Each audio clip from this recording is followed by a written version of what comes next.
চলে আসছেন? আসতে কোনো প্রবলেম হয়নি তো? আমি অ্যাকচুয়ালি বেশ কিছুক্ষণ আগে আসছি, এসে বসে আছি। না, আসতে কোনো সমস্যা হয়নি। অবশ্য নিজের ইচ্ছে আসিনি, মা বাবা খুব জোর করলো আপনার সাথে দেখা করার জন্য, তাই আর কি আসা। আমি তো ভেবেছিলাম ফার্স্টে চিনবো জানবো, তারপর দেখা সাক্ষাৎ হবে, কিন্তু মা বাবার জোর করা কি আর করার। বললো বারবার করে যে ছেলেটা ভালো, ভালো মানাবে, ভালো থাকতে পারবি। মা বাবার কথা তো আর ফেলতে পারি না। বুঝতে পারছি। তার মানে আপনার বাবা মা আমার সম্পর্কে বেশ প্রশংসা করছে, তাই না? হ্যাঁ, বলেছে আপনি নাকি অনেক ভালো ছেলে, আমি অনেক ভালো থাকতে পারবো। এইসব কথা তো সবাই বলে। আমি না একটা জিনিস বুঝতে পারছি না, আমার মা বাবা তো আপনাকে পছন্দ করলো, কিভাবে করলো জানি না, আর আমি কিভাবে জাজমেন্ট করব আই ডোন্ট নো। আচ্ছা ঠিক আছে, সব কথা হবে। আপাতত কিছু খাবার অর্ডার করি। Cold coffee. Okay, excuse me, 2টা কোল্ড কফি। আচ্ছা শুনুন, আমি না স্বাধীন প্রিয় একটা মেয়ে, আমার ঘোরাফেরা করতে পার্টি করতে খুব ভালো লাগে, আর স্বর্ণ অলংকারের প্রতি তো আমার আলাদা একটা টান আছে। আসলে বাবা মা কখনো টাকার অভাব বুঝতে দেয়নি, তো আমার এইসব বহন করতে পারবেন তো? ইনশাল্লাহ, টাকা পয়সার অভাব কখনো হবে না। আর শপিং এর কথা বলতেছেন, আমার কোনো সমস্যা নেই। আপনি আপনার ইচ্ছা মতো শপিং করতে পারবেন, ইভেন আপনার যেভাবে ইচ্ছা আপনি সেভাবে চলতেও পারবেন। ও আচ্ছা, তাই নাকি? তো আপনি মান্থলি কত টাকা ইনকাম করেন ঠিকঠাক ভাবে বলতে পারবেন তো? কেন, আপনার মা বাবা আপনাকে বলেনি? বাই দ্য ওয়ে, অ্যারাউন্ড 40,000 আসে। কি 40,000? মানে 40,000 টাকা মাত্র? এই টাকা দিয়ে আপনি আমার শপিং পূরণ করবেন? আমার তো কিছুই হবে না। ছোটবেলা থেকে মা বাবা আমাকে কখনো টাকার অভাব বুঝতে দেয়নি। বাবা মা যে কি দেখে আপনাকে পছন্দ করলো। হ্যাঁ ভাইয়া বলো। কিরে, মা বাবা জিজ্ঞেস করতে বললো কোথায় তুই? এখনো ক্যাফেতেই আছি। ছেলের কি খবর, পছন্দ হয়েছে? কিছু কি বুঝতে পারলি? এখনো কোনো কিছু বুঝতে পারিনি, কিছুটা সময় লাগবে আরো। আমি তোমাকে পরে জানাচ্ছি, রাখছি এখন আমি। আই থিঙ্ক আপনি আমাকে ভুল বুঝছেন।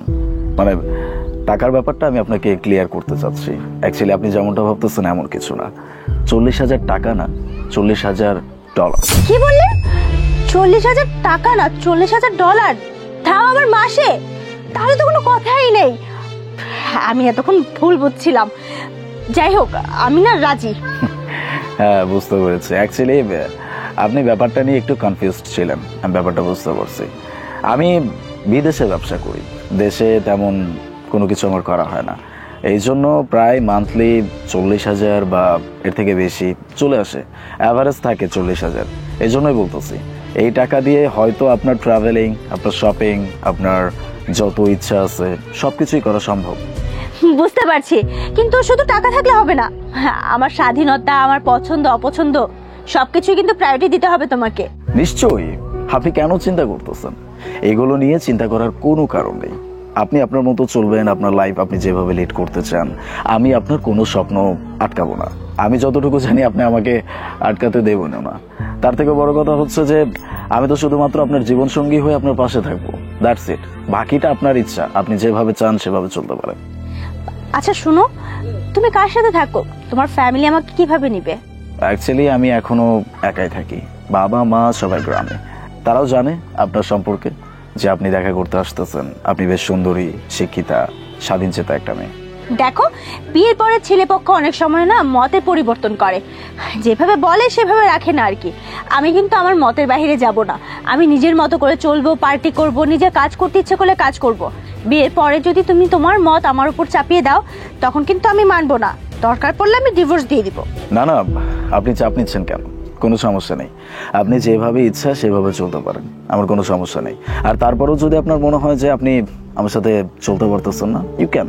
আপনি ডিভোর্স করে চলে যেতে পারেন। আপনার শপিং, আপনার ট্রাভেলিং, আপনার মন মর্জি, পার্টি, এভরিথিং আপনি যা মন চাই করতে পারেন। I don't have any problem. এগুলো তো কিন্তু অনেক খরচ হবে। তুমি কি সমান তালে খরচ সামলাতে পারবে?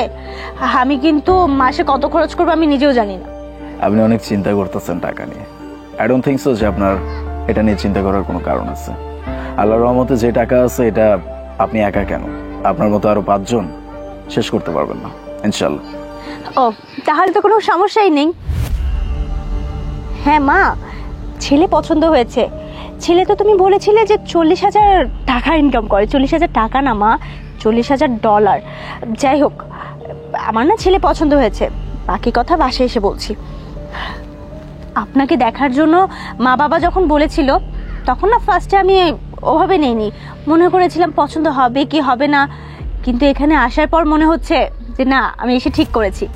আমি বুঝতে পেরেছি। অ্যাকচুয়ালি আমি ভেবেছিলাম যে আপনি হয়তো শুধুমাত্র টাকার ভিতরেই সীমাবদ্ধ, মানে টাকার ভিতরে নিজের সুখটাকে খুঁজে নেওয়ার চেষ্টা করেন, কিন্তু এখন দেখতেছি যে না, আপনি বেশ স্বাধীন চেতা একজন মানুষ, নিজের স্বাধীনতা নিয়ে অনেক চিন্তা করেন, ফ্রিডমলি নিজের লাইফটা লিড করতে চান। That's good. আমরা আবার কবে দেখা করছি? আমার মনে হচ্ছে আমরা যদি কালকে থেকে কিছুদিন নিজেদের মতো সময় স্পেন্ড করতে পারি তাহলে তুমি আমাকে আরো ভালো করে চিনবে। এটা ভালো কথা বলছেন। তবে আমার যতটুকু মনে হচ্ছে আমি আপনার সাথে যতটুকু টাইম স্পেন্ড করছি আমি আপনাকে চিনেও ফেলছি, বুঝেও ফেলছি। এক্সট্রা করে আপনাকে চেনার বা বোঝার জন্য আমার আলাদা করে কোনো টাইম স্পেন্ড করতে হবে বলে আমার মনে হচ্ছে না। এই জন্য বলি কি, আমরা কখনো দেখা করছি না। কি বলছো তুমি? আমি রাজি হয়েছি বলে তুমি এখন এমন করছো? না মানে আসলে বলতে চাচ্ছিলাম কি, আমি আপনাকে যতটুকু চিনেছি বা যতটুকু বুঝেছি, আপনি এমন একজন মেয়ে যে কিনা টাকার জন্য সবকিছু করতে পারে। ওই যে গোল্ড ডিগার টাইপের মেয়েগুলো আছে না, লাইক দ্যাট। টাকার জন্য আপনি যে কোনো কিছুকে হ্যাঁ বলে দিতে পারেন। আপনি শুধুমাত্র টাকার জন্যই আমাকে বিয়ে করতে চাচ্ছেন। মানে কি বলতে চাচ্ছ তুমি? আমি খারাপ, আমি গোল্ড ডিগার, আমি টাকার জন্য এসেছি এখানে? না না, আপনি যেমনটা মনে করতেছেন এমনটা না। আমি আপনাকে ক্লিয়ার করছি। অ্যাকচুয়ালি আমি আপনার জন্য এখানে বেশ কিছুক্ষণ যাবত অপেক্ষা করতেছিলাম। এর ভিতরে আপনি যখন এখানে আসলেন, এসে আমাকে আপনি খুঁজে পাচ্ছিলেন না, বিকজ অফ আমি খুবই নর্মাল কাপড় চোপড় পরে এখানে বসে আছি। যতক্ষণ পর্যন্ত টের না পাইছেন যে আমি সেই ছেলে, ততক্ষণ পর্যন্ত আপনি আপনার বন্ধুর সাথে যে কথাগুলো বলছেন, মানে আপনাদের ভেতরে যে কথোপকথনগুলো হয়েছে, এগুলো আমি শুনছি। আরে বলিস না, ছাগলটাকে কোথাও দেখতে পাচ্ছি না। আরে মা বাবা তো বললো যে টাকা পয়সা আছে। এক কাজ করব, টাকা পয়সা যদি থাকে না তাহলে কয়েক মাস ঘোরাবো, টাকা পয়সা কিছু স্বর্ণ অলংকার নিয়ে ছেড়ে দিব। অত পছন্দ করে কি হবে?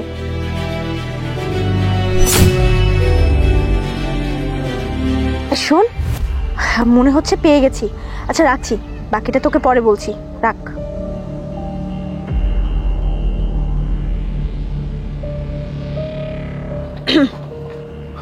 চলে আসছেন? আসলে আই এম সরি, তোমার পার্সোনালিটি না আমাকে মুগ্ধ করেছে। আমি চাই আমরা বিয়ে করব, সংসার করব। আর ফ্রেন্ড সার্কেলের কথা বলছো, ফ্রেন্ড সার্কেলের কাছে একটু ডিমান্ডেবল থাকার জন্য এরকম সবাই বলে, ওগুলোকে এভাবে ধরো না। না না, আপনি যা করছেন এটা আপনার পয়েন্ট অফ ভিউ থেকে হয়তো আপনি ঠিকই করছেন। তবে আমার পয়েন্ট অফ ভিউ থেকে বলতে গেলে আপনার মতো মেয়ে আমার জীবনে কোনো দরকার নেই। আই মিন, আপনার মতো মেয়েকে আমি বিয়ে করতে পারবো না। যাই হোক, অনেক কথা বলছি, অনেক সময় কাটাইছি আপনার সাথে। ভালো থাকবেন, টেক কেয়ার, আল্লাহ হাফেজ।